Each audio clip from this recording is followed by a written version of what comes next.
Oke, sekarang saya coba masuk sesi tanya jawab deh. Ada yang mau ditanyakan nggak? Kalau UJF ditolak bagaimana Pak? Pertanyaannya.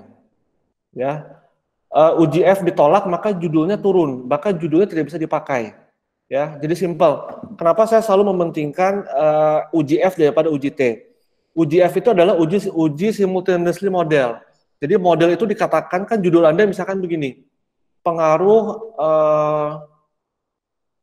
pengaruh A, B, C dan D terhadap X, terhadap Y misalkan seperti itu.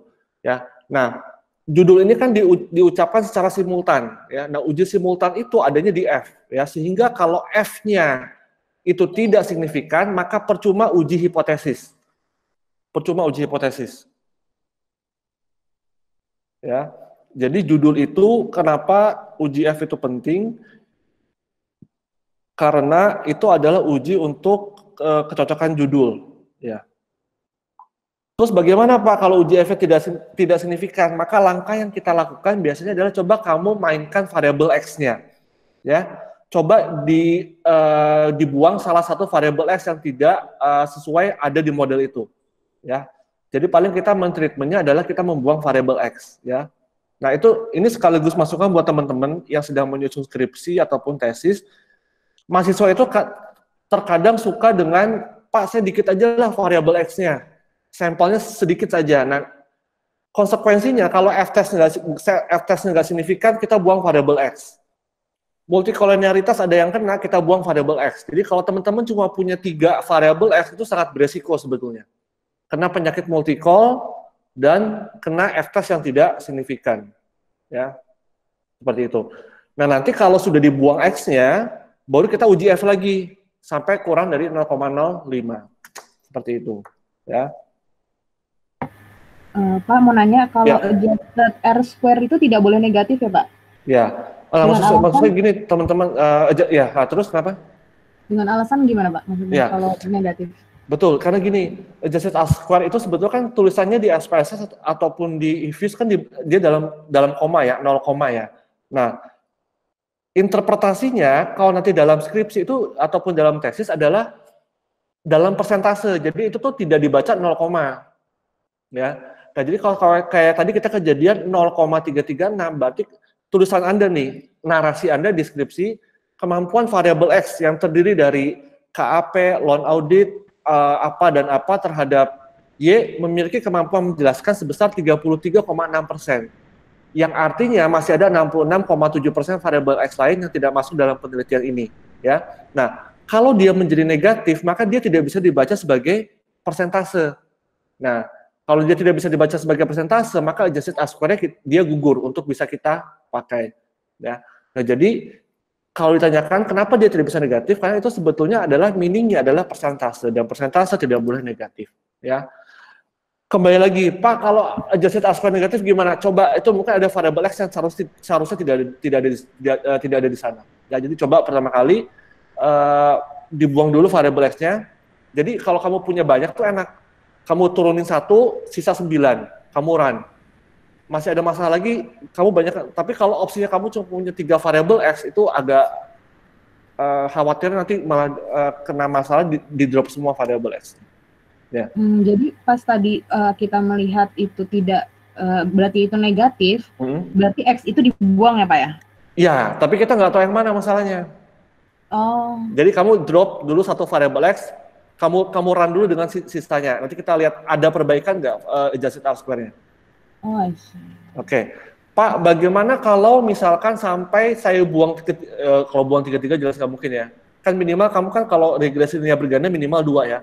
Pak, saya tinggal sisa 2 tapi masih negatif. Coba kamu tambah sampling. Seperti itu. Ya, tambah sampling. Saya kebetulan samplingnya infrastruktur nih Pak. Kayak perusahaannya cuma sedikit itu Pak. Infrastruktur BUMN kebetulan saya ngambilnya. Oh, tambah BUMN lagi ya. Jadi kan saya ngambilnya obligasi nih ceritanya. Jadi kalau BUMN itu kan ada 10 perusahaan. Sedangkan yang publish untuk obligasi itu hanya 6 perusahaan. Apakah itu terlalu beresiko ya Pak ya? Berarti berapa tahun nih? Dari 2015 sampai 2019. 15, 16, 17, 18, 19. 50 sampel kurang lebih. 30 Pak, soalnya yang publish dari BI itu cuman ada 6 perusahaan. Oke, iya 30 sangat berisiko sekali, riskan sekali. Berapa variabel X? 6. Berisiko.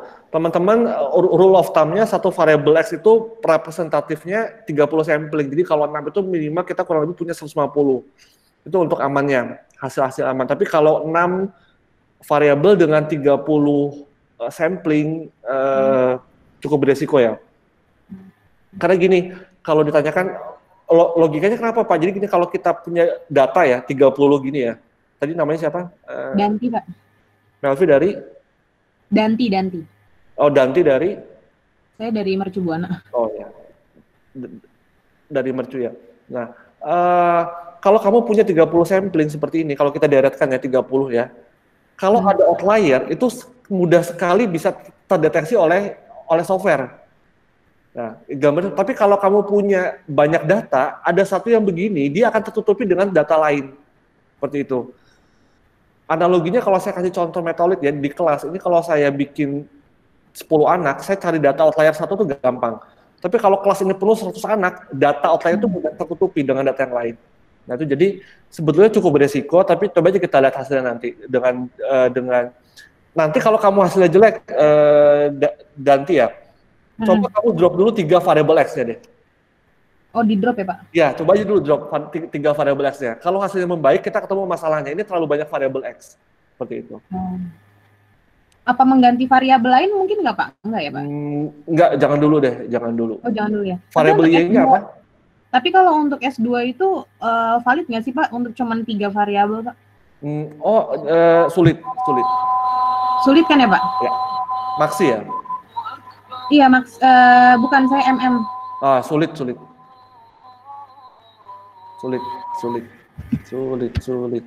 S2 sulit. Terus gimana? Solusinya mendingan mengganti sektor atau gimana, Pak? Kalau saran saya mending kenapa spesifik dengan obligasi di infrastruktur BUMN? Karena ngelihat perkembangan infrastruktur pada periode Jokowi aja sih sebenarnya berkembang begitu. Oke. Kalau saya sih kemungkinan tambah tahun mungkin nggak ya? 14, 13, 12. Datanya sulit. Iya, datanya sulit sih. Datanya sulit. Karena kan dari BI cuma 3 tahun akhir.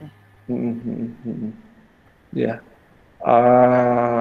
Atau kalau nggak gini, kita buat judul tesisnya menjadi analisis perbandingan komparasi infrastruktur BUMN dan non BUMN. Nambah sampling sini kalau mau nambah sampling. Jadi kamu masukkan infrastruktur yang non BUMN dengan variabel yang sama, inputan yang sama, datanya nambah ke bawah.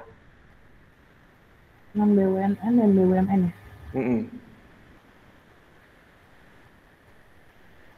BUMN dan non BUMN. Jadi analisis komparasi. Jadi kita satu tarikan Excel ke bawah, nanti tinggal dikasih dummy industri aja. 1 untuk infrastruktur BUMN, 0 untuk non infrastruktur BUMN. Nanti kita akan lihat dummy variabelnya signifikan nggak, kurang dari 0,05 nggak. Namanya dummy industri misalkan seperti itu.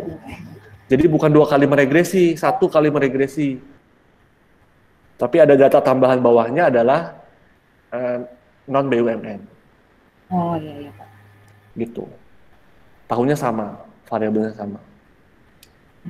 Tapi nggak apa-apa, dicoba dulu 6X 30 sampling, kalau ada masalah kurangin X-nya. Oke Pak. Kalau ketemu masalahnya, berarti ini cuma masalah sampling. Ya mau nggak mau kita tambah sampling. Oke Pak. Makanya hati-hati teman-teman, kalau ada mata kuliah metolit menghasilkan proposal, saya selalu mengejar proposal di metolit itu visible. Kalau kayak begini, saya udah challenge dari awal nih pas mata kuliah metolit nih, gitu. Yang ngajar di Mercu siapa? Sama Pak Yudi atau sama siapa? Saya sama Bu Ina. Sama Bu Ina ya. Nah itu selalu, makanya pentingnya proposal itu untuk melihat visibility dari tesis. Karena kalau kamu sudah di KRS tesis baru dapat challenge seperti ini, kan kamu harus prepare lagi dari awal kan, harus nambah data lagi dari awal. Iya, baru kelar bab 3 sih, Pak. Ya, nggak apa-apa, tetap semangat. Ya, Iya, saya coba dulu aja ya, Pak ya. siap. Ada lagi yang lain? Bisnis Nusantara, Pak. Oh ya, Riri gimana? Pak, kan saya diminta DW-nya, saya tuh punya DW itu 1,4, Pak. Dospem saya minta untuk dinaikin, itu caranya gimana ya, Pak? Minta dinaikkan? K saya itu 5 dengan sampel 250. Oh iya, terlalu kecil itu kena autokorelasi positif. Iya, Pak, itu harus tambah sampel ya, Pak? Enggak, gini, saya punya cara ya. Coba saya switch ke Excel saya ya. Ya. Ini ada cara teman-teman menaikkan DW. Tapi nanti akan gini teman-teman, setiap treatment yang kita lakukan, ingat ya, setiap treatment yang kita lakukan akan mengorbankan probabilitas dari tes statistik dan F statistik. Ya, jadi ini trade off teman-teman. Kalau kamu mau hasilnya diterima semua, jadi Pak yang paling penting mana? Asumsi klasik atau hasil hipotesis saya diterima asumsi klasik menurut saya. Karena kalau asumsi klasik hasil kamu bagus nih Pak, F-testnya bagus, T-testnya bagus, asumsi klasik kamu tidak dilakukan, kamu mentah di sidang. Berarti datanya tidak blue, hasil regresi tidak blue. Ya.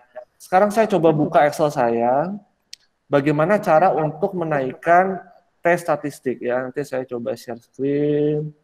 Saya ambil olah 200.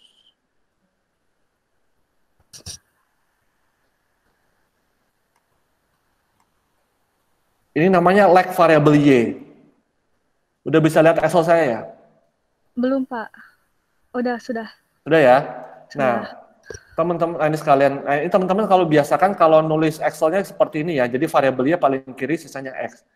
Ini adalah namanya lag variable dependent Y, cara untuk menaikkan, coba kita tes di kita ya. Ini kita copy sampai bawah. 250 sampelnya banyak amat. Sektor apa tuh? Sektor jasa keuangan, Pak. Oh, jasa keuangan. Berapa tahun? 5 tahun. Oke.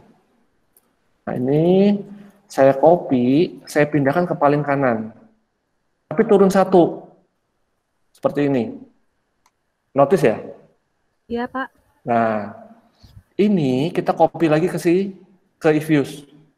Sampai yang kolom L ya, di kolom L ya, lihat ya. Iya.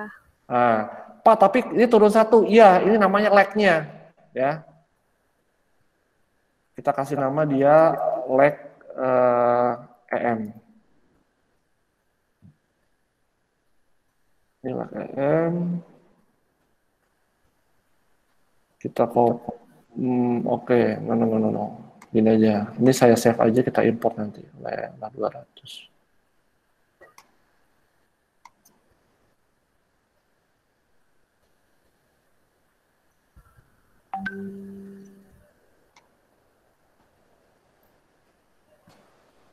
Teman-teman yang lain ada yang pernah mengalami nggak durbin maksudnya terlalu kecil?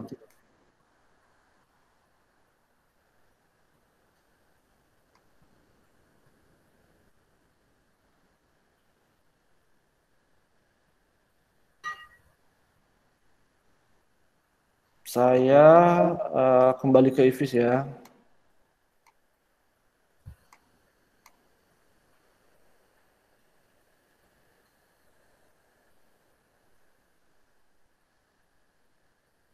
Sudah ya, saya kembali ke Ifuse. Ini saya tidak moga-moga coba saya import tabel dulu deh. Import file.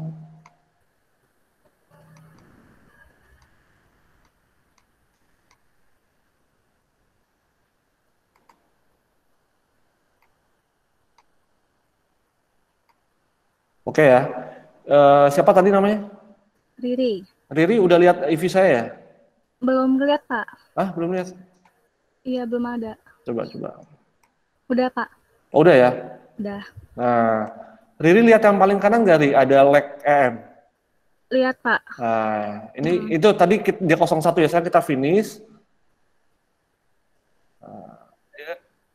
Satu source observation will be discarded unless, ya, karena ini kenapa dia muncul seperti ini? Karena ada resize, ada kelebihan satu variabel tadi ya. Ini yang penting lag EM-nya ya. Nah, kalau Riri buka double klik, like EM ini variabel yang kita masukkan baru ya, Riri ya. Iya, Pak. Nah, ini ada NA-nya 1 karena dia turun 1 ya. Iya. Sekarang kita coba meregresi. Sorry. Masih terlihat view saya? Lihat, Pak. Oke. Sorry. Quick estimate equation ya. EM spasi C, like variable taruh paling kanan ya, iya. Oh, setelah ini ya, Pak? Setelah variabelnya semua. Oh, iya ya. Nih, saya juga berdoa nih, moga-moga naik nih. Audit, IM, CG.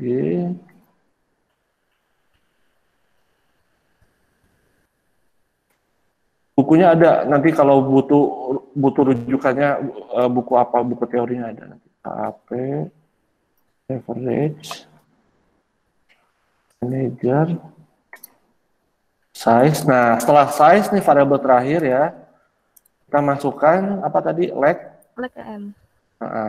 Underscore EM.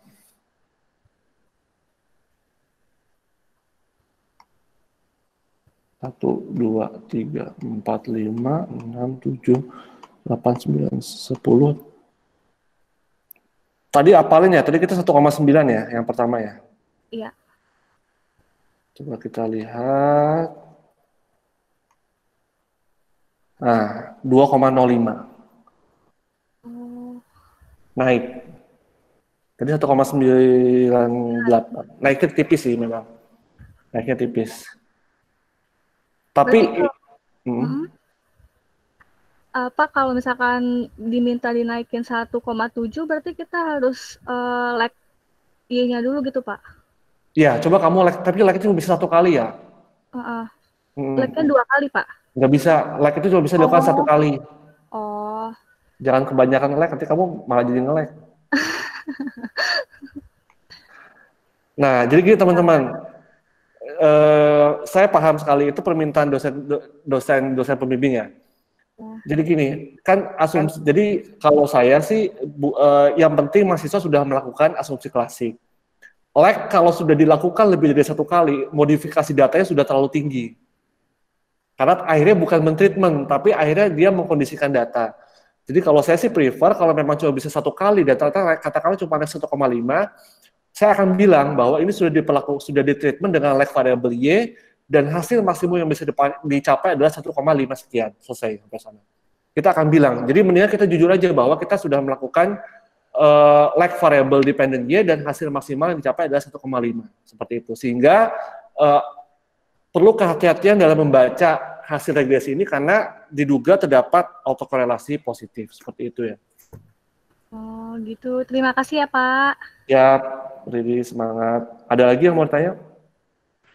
Ya, teman-teman saya mau kasih sharing gimana kalau dia intervening dengan jadi gini, intervening itu kan paham intervening ya. Jadi dia ada variabel. Nah, variabel intervening dia seperti ini ya. Ada variabel antara. Nah, pertanyaannya apakah intervening bisa diregresi di IFUS ataupun SPSS? Bisa. Ya, bisa. Nah, jadi kalau yang pakai intervening di seluruh dosen pembimbingnya, jangan takut. Ada namanya, saya pindah ke PowerPoint saya.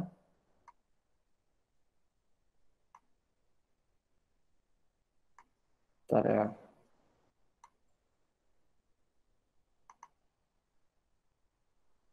Teman-teman yang diminta intervening tapi data kuantitatif, Pak, gimana caranya? Nah,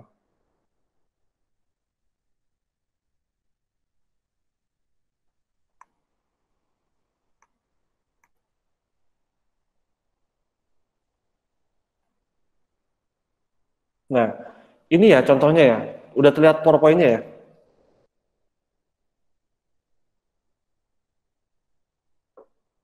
Sudah bisa lihat PowerPoint saya? Oke. Nah, ini adalah intervening judulnya. Misalkan seperti ini, pengaruh ukuran perusahaan terhadap manajemen laba dengan variabel intervening kualitas audit. Ya. Nah, ini judulnya, kita akan meregresi ya. Mungkin saya tidak cukup teknis tapi moga-moga cukup dipahami ya. Nah, ini ukuran perusahaan dia direct langsung ke manajemen laba, atau ukuran perusahaan melewati interveningnya dulu kualitas audit baru ke manajemen laba, ya. Tekniknya adalah dengan teknik Sobel, ya, teknik Sobel, ya, namanya Sobel. Nah, teman-teman pasti sudah bisa meregresi ukuran perusahaan langsung ke manajemen laba, ya. Nah, untuk yang intervening atau mediating effect, kita akan melakukan 2 kali regresi. Yang pertama adalah ukuran perusahaan ke kualitas audit, ya. Bisa dong diregresi, nanti ambil angka koefisien dan standar errornya. Yang kedua dari kualitas audit ke manajemen laba, ambil angka koefisien dan standar errornya, ya. Hasil regresinya. Setelah itu masukkan dalam kalkulator Sobel. Nah, seperti ini tampilannya teman-teman, ya. Nah, masukkan tadi koefisiennya. Koefisien A dari mana ke mana, Pak? Dari kualitas audit, dari ukuran perusahaan, ya.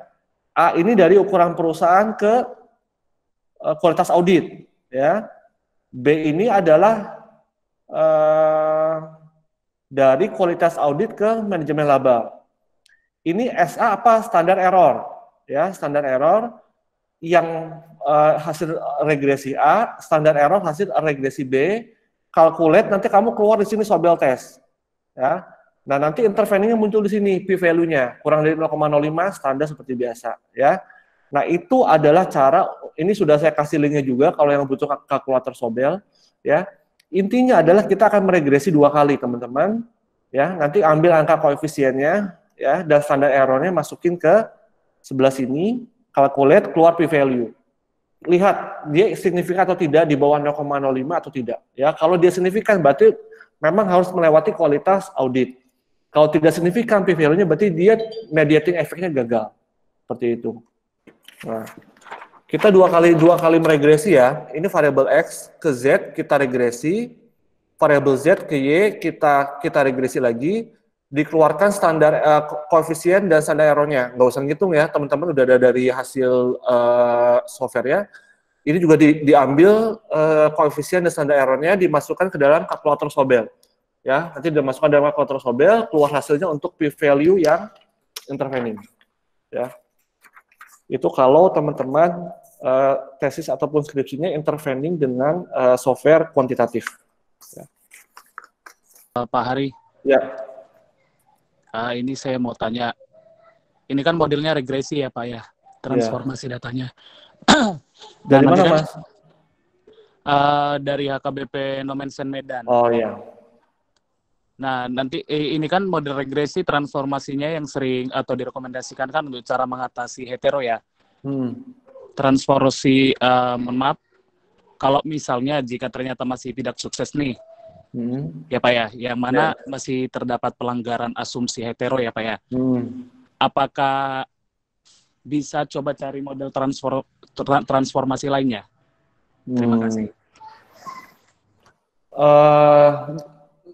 Jadi gini, hetero itu kan memang kewajiban asumsi klasik, ya. Hetero kewajiban asumsi klasik, ya. Nah, kalau itu kelebihan Ifuse. Jadi tadi sudah disampaikan. Kalau SPSS kita masih harus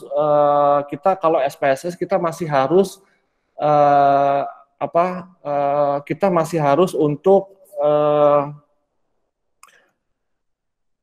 melihat hasilnya, apakah dia ada masalah hetero atau tidak. Tapi dengan Ifuse kelebihannya adalah hasil regresi tadi sudah bebas dari asumsi klasik hetero. Nah, itu jadi kalau ditanyakan apakah ada perlu transformasi yang lain, dengan Ifuse kita tidak memerlukan transformasi yang lain. Karena dengan Ifuse heteronya sudah teratasi dengan tadi pada saat kita meregresi, kemudian kita klik option, ambil Huber-White, maka dia akan bebas dari masalah hetero, ya. Nah, bukunya kalau ditanyakan, saya mengambil bukunya Pak Nahrawi, ya. Ini ada di Gramedia, bisa dicari. Ini yang menyampaikan bahwa untuk meregresi dengan hetero kita bisa menggunakan teknik aktifkan white-nya, maka diasumsikan data sudah terbebas dari masalah hetero, seperti itu ya. Jadi teman-teman jangan khawatir, kalau mau berargumen boleh dengan dosen penguji, yang penting ada bukunya, itu aja. Dengan saya Arif, Pak. Ya. Begini Pak. Arif dari Bayangkara. Dari Bayangkara, Pak. Ya, gimana Arif? Jadi gini Pak, kemarin saya sempat mengulang kembali survei dan mendapatkan sekitar 200 sampel. Nah, setelah saya melakukan pengujian, itu ada sedikit kendala sih Pak. Kendalanya itu lebih ke data yang mungkin kurang bagus hasilnya. Akhirnya saya coba untuk nge-cut dari 200 sampel itu jadi 150. Nah, sebenarnya boleh nggak sih Pak kita seperti itu? Mungkin ada yang saya cut di bagian sisi yang terbaik, yang ngasilin data yang terbaik-terbaik saya hapusin, atau mungkin yang jelek-jelek yang saya hapusin, itu sebenarnya boleh nggak sih Pak? Seperti itu. Oke. Ya, makasih. Jadi gini teman-teman, itu namanya outlier data ya. Outlier data itu boleh kita buang. Outlier data boleh kita buang. Jadi kalau teman-teman memiliki data, itu boleh kita buang outliernya.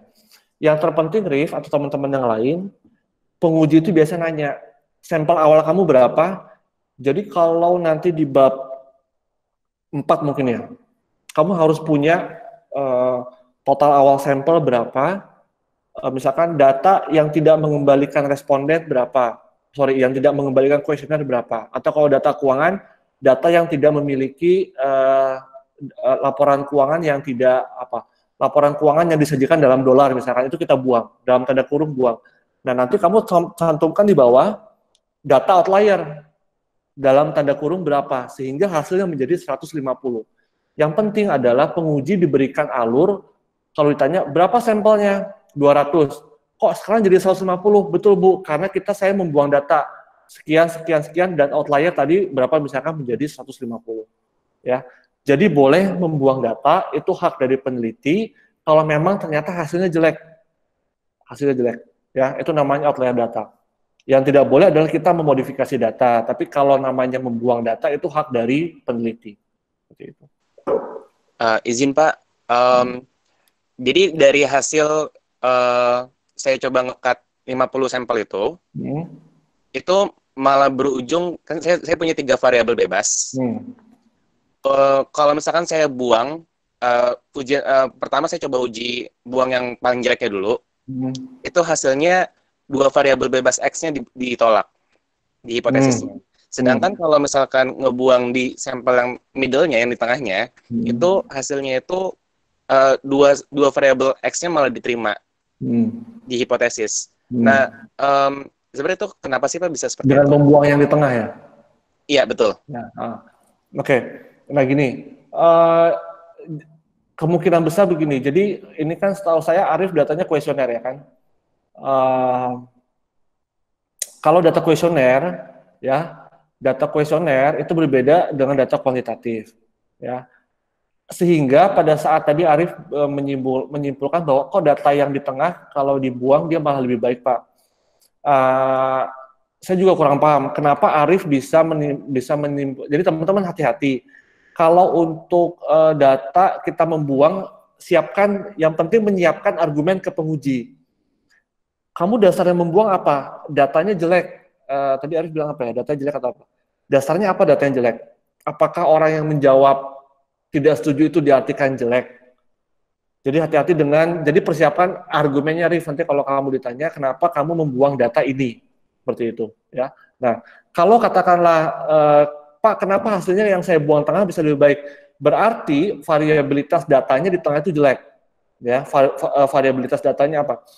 Kemungkinan ada orang yang asal menjawab, ya, tidak konsisten antara pertanyaan satu dengan pertanyaan yang lain.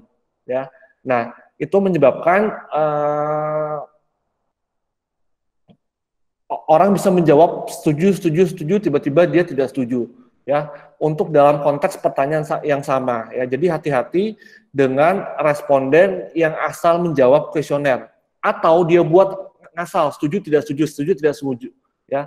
Nah, jadi Kalau misalkan ternyata bisa membuang dan ternyata hasilnya lebih baik, maka itu tidak ada masalah.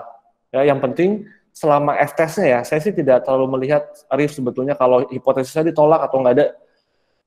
Saya tidak pernah mau menitik beratkan pada t-test, karena t-test itu adalah gambaran responden. Kalau tidak signifikan, tidak ada yang salah teman-teman. Ya, jadi teman-teman saya bilang, t-test tidak signifikan, tidak ada yang salah.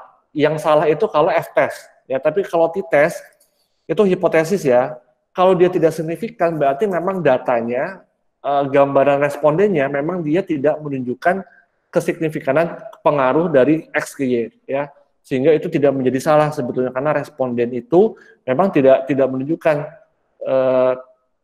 signifikan itu gitu. Nah itu yang menjadi, nah terkadang mahasiswa suka mengkondisikan, memaksakan hipotesis itu selalu signifikan. Ya. Pak, hipotesis tidak signifikan tidak masalah, nggak ada masalah karena itu adalah temuan seperti itu. Ya. Baik, terima kasih. Ya.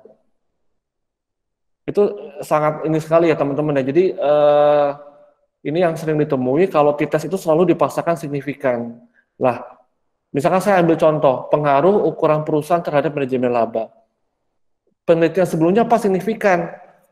Kalau Anda ditanyakan oleh penguji, loh kenapa penelitian sebelumnya signifikan? Itu kan dalam sampel dan populasi sebelumnya, Bu. Itu kan dalam sampel dan populasi penelitian sebelumnya. Dalam penelitian saya, dalam tahun saya, ukuran perusahaan tidak berpengaruh terhadap manajemen laba. Ya. Tahunnya berbeda, laporan keuangannya berbeda isinya. Sehingga dipastikan hasil itu tidak mungkin sama. Ya. Jadi jangan terlalu terkunci pikiran Anda untuk selalu membuat signifikan variabel X terhadap variabel Y. Ya. Karena originalitas data itu menurut saya jauh lebih penting daripada kita selalu mengkondisikan semua hipotesis signifikan. Apakah aman di sidang? Ya, betul. Bagi yang hipotesisnya signifikan, itu pasti akan aman di sidang. Tapi kalau yang tidak signifikan, pasti akan jadi pertanyaan, kenapa tidak signifikan? Ya, itu tugas pembimbing nanti sebetulnya. Seperti itu. Mungkin kalau dalam template PowerPoint saya, kita seharusnya sudah berpindah ke Q&A kalau ada pertanyaan sidang. Ada yang mau tanya tentang sidang nggak? Sebelum saya buka, saya hanya memastikan teman-teman bagi yang sidang, kalau ditanyakan, mengapa Anda tertarik meneliti, mengapa Anda mengambil judul ini? Pernah dapat pertanyaan seperti itu nggak? Ya, mengapa Anda mengambil judul ini? Ya.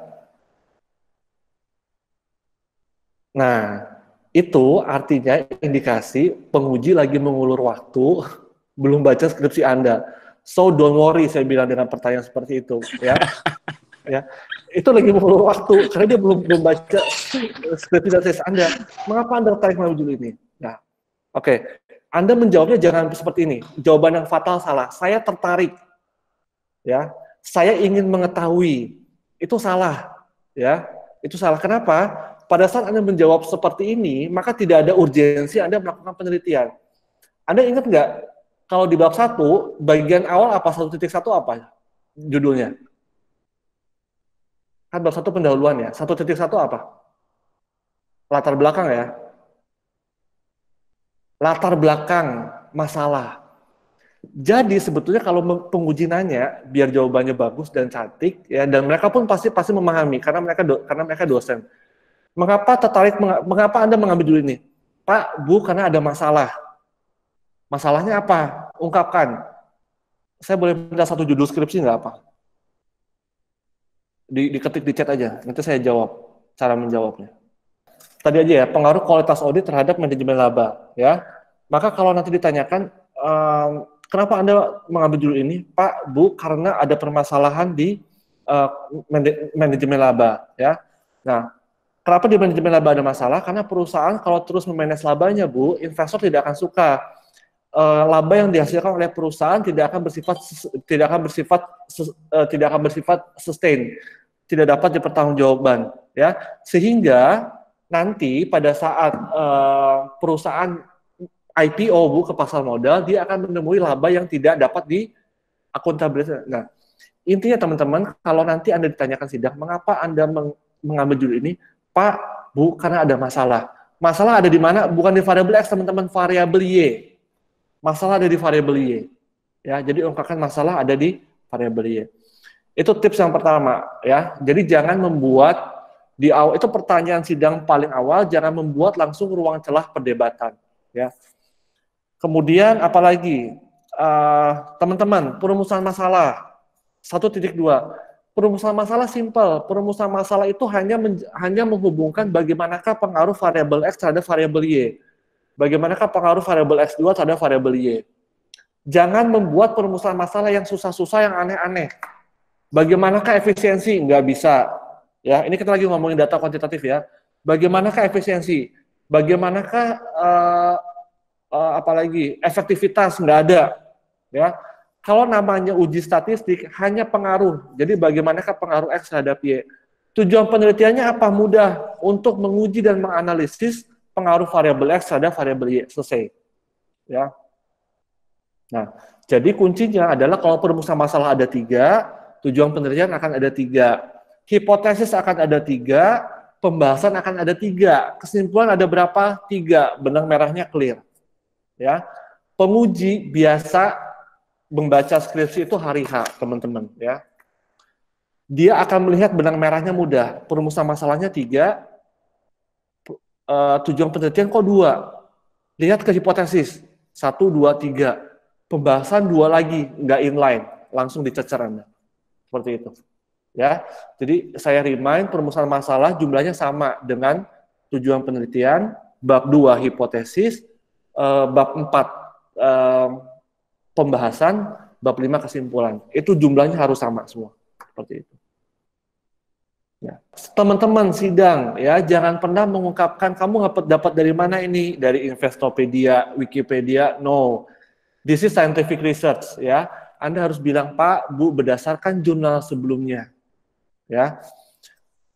Kalau teman-teman perhatikan, Anda akan aman dalam sidang kalau Anda punya dasar argumen yang berdasarkan, Pak, Bu, ini dari buku, Pak, Bu, ini dari jurnal. Jadi, Anda itu sebetulnya aman di sidang kalau misalkan Anda menyebutkan statement yang Anda baca, Anda sampaikan itu berasal dari jurnal. Ya.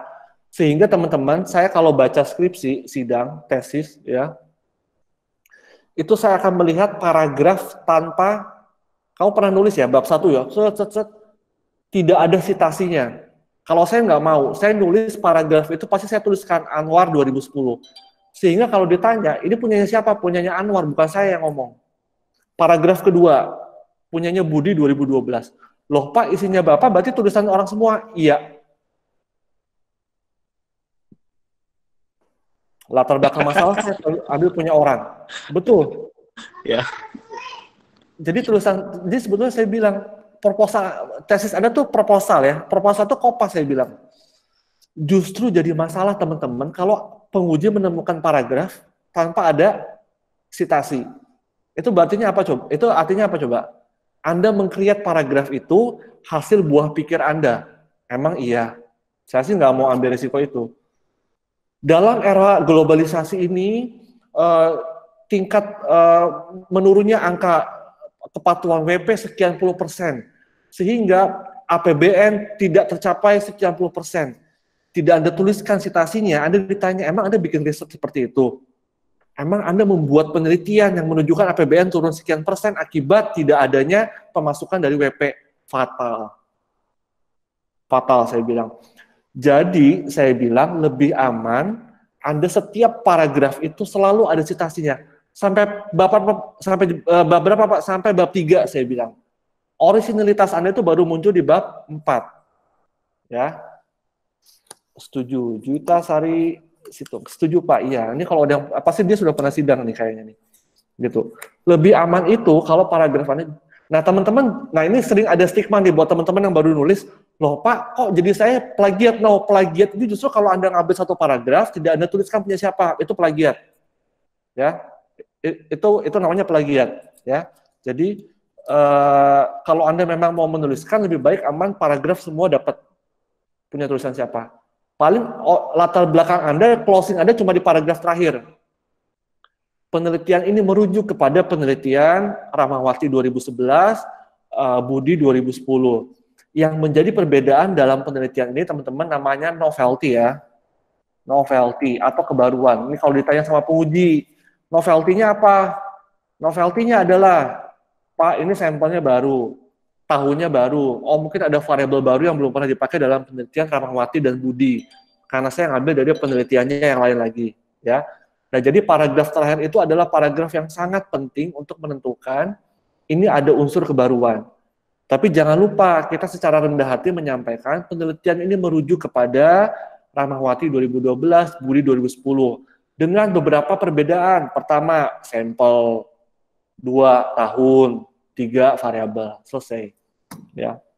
Yang menjadi perdebatan di ruang sidang itu kalau Anda menuliskan paragraf tidak ada sitasi, itu menjadi perdebatan. Emang Anda nulis sendiri? Atau kalau nanti nggak enaknya, emang Anda siapa ekonom apa nulis seperti ini, seperti itu, ya. Lebih baik Anda tuliskan. Nah, yang kedua, kalau ke mahasiswa bimbingan, saya selalu biasakan membaca kembali tulisan Anda, ya. Jangan sampai tulisan teman-teman ya, saya kasih tahu ya. Penguji itu baru membaca kemungkinan besar tesis dan skripsi Anda pagi tadi. Ya. Sehingga apa yang ditanyakan penguji adalah apa yang Anda tulis. Setuju nggak? Ya, di chat aja tulis, setuju. Ya. Nah, sehingga biasakan kalau Anda menulis, ya, itu Anda pertanyakan kembali. Kok bisa seperti ini ya? Kok kenapa gini ya? Kalau Anda nggak paham, nggak usah mikir panjang, delete kalimatnya. Ya, delete aja udah kalimatnya.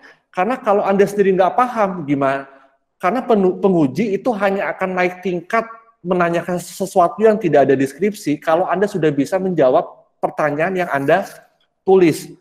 Kalau dari pertanyaan yang Anda tulis aja sudah nggak bisa dijawab, maka saya yakin penguji tidak akan menaikkan level menanyakan sesuatu yang tidak ada di dalam skripsi Anda.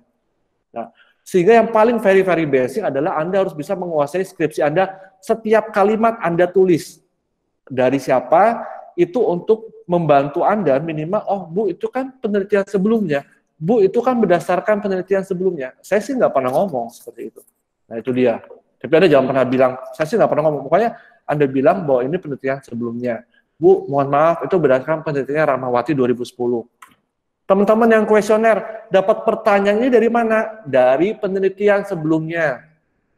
Jangan Anda pernah menjawab, saya buat sendiri Bu, dapat dari mana? Ilham Bu, mimpi semalam, nggak bisa gitu. Ya, non ilmiah sekali jawabannya. Ya, seperti itu tips dan trik sidangnya. Ada lagi yang mau ditanyakan nggak? Sorry Pak, nanya lagi Pak. Ya. Terkait kutipan Pak. Ada beberapa kutipan yang saya ambil dari jurnal yang 10 tahun sebelumnya dari 2020. Tapi ada dalam jurnal tersebut yang ngutip dari tahun-tahun sebelumnya juga, Pak. Jadi menurut Bapak, kalau saya pengen ngutip kutipan jurnal tersebut, itu apakah saya tetap mencantumkan nama orang sebelum tahun 2010 atau gimana, Pak? Jadi gini, saya tulis di chat ya. Jadi misalkan gini, kamu punya papernya Budi. Di dalam Budi itu kamu tertarik dengan tulisannya Wati misalkan ya, seperti itu ya? Betul, Pak. Nah, jadi kamu nulisnya gini nanti di citasinya di ujungnya. Kamu tertarik dengan tulisannya Wati katakanlah di jurnal itu tahun 2016, tapi Pak, itu saya tahu tulisan Wati dari Budi 2010, mungkin ya, 2018 misalkan. Nah, kamu tulisnya Wati 2016 dalam Budi 2018. Yang muncul di daftar pustaka itu adalah dalamnya Budi 2018. Nah, jadi nanti penguji tahu, oh anak ini nggak punya papernya Wati. Kenapa? Karena tulisannya Wati ada di dalam Budi. Jadi kalau penguji mau ngecek ke daftar pustaka, itu dia akan cari Budinya, bukan Watinya. Tulisnya gitu, Wati dalam Budi. Seperti itu. Oke ya. Biasa kok teman-teman suka ngambil tulisan ada tertarik. Nah, ini teman-teman jangan asal ya. Udah jelas-jelas namanya Wati dalam Anda ngambil paragraf Wati dalam Budi, terus Anda paksakan dalam daftar pustaka papernya Wati. Atau kalau ini teman-teman jangan terbiasa bohong gini. Anda kan Anda mau ngambil tulisan yang Wati, dalam papernya Budi. Saya bilang, ini kan papernya Budi, papernya Wati saya nggak punya, tulisannya Wati 2016. Nanti Anda ketemu di daftar pustaka, itu pasti Anda nggak tahu mesti ngisi apa, karena Anda udah terlanjur nulis Wati 2016, di daftar pustakanya Anda nggak punya jurnalnya. Seperti itu. Ya. Jadi nggak apa-apa kalau misalkan mau ngambil tulisan orang dalam tulisan jurnal lagi, nggak ada masalah. Ya, seperti itu. Cuma jangan kebanyakan juga, cuma satu jurnal nanti semuanya dalam Budi misalnya, jangan. Seperti itu. Pembentuk pengembangan hipotesis, teman-teman jangan lupa hipotesis. Saya nggak tahu nih gaya-gaya kampus beda-beda. Cuma setahu saya kalau Mercubuana, saya pernah ngajar di Mercubuana, IBN, Bayangkara, dan kampus lainnya, hipotesis nggak bisa tiba-tiba langsung muncul hipotesis. Ya, dia harus ada pengembangan hipotesis. Pengembangan hipotesis adalah penelitian dari penelitian sebelumnya. Ya, hasil penelitian dari penelitian sebelumnya, minimal 3 penelitian atau 2, baru bisa masuk ke hipotesis. Hipotesis adalah dugaan sementara. Hipotesis adalah dugaan sementara, teman-teman. Kalau teman-teman tidak bisa memberikan gambaran kepada penguji, hipotesis itu diturunkan dari mana? Yang pasti bukan hipotesis diturunkan dari langit, ya. Pak, Bu, hipotesis saya didapat dari penelitian sebelumnya. Ramawati, Budi, hasil penelitian sebelumnya menunjukkan bahwa motivasi mahasiswa menabung itu lebih tinggi, berpengaruh terhadap produktivitas ke depannya. Ya, nah itu harapannya adalah untuk landasan bahwa hipotesis itu harus ada penelitian sebelumnya, ya, seperti itu. Ceritain dong Pak pengalaman Bapak sidang mahasiswa, sepatu memberi gambaran untuk mahasiswa S1. Iya, kalau saya sidang selalu seperti itu. Saya tanyakan, saya nggak akan nanya yang nggak ada deskripsi, teman-teman. Jadi, dan itu tipikal penguji semua kok. Menurut saya, kalau sekampus se-Jakarta ini melakukan hal yang sama. Ya, dia hanya akan menanyakan apa yang Anda tulis. Sehingga kalau Anda memahami apa yang Anda tulis, ya, maka nggak ada masalah. Pak, kok bisa? Emang kok bisa? Mahasiswa suka ngambil tulisan orang lain tanpa dia tahu maksudnya apa? Jangan, teman-teman. Jadi hindari, Anda punya skripsi yang tebal, ya, tapi Anda nggak tahu apa yang Anda tulis. Ya kan? Seperti itu. Jadi kalau mahasiswa suka gitu, Pak ini terlalu tipis, masukin tulisan orang, masukin, ditanya, nggak tahu, ini artinya apa ya? Kalau saran saya delete. Ya, seperti itu.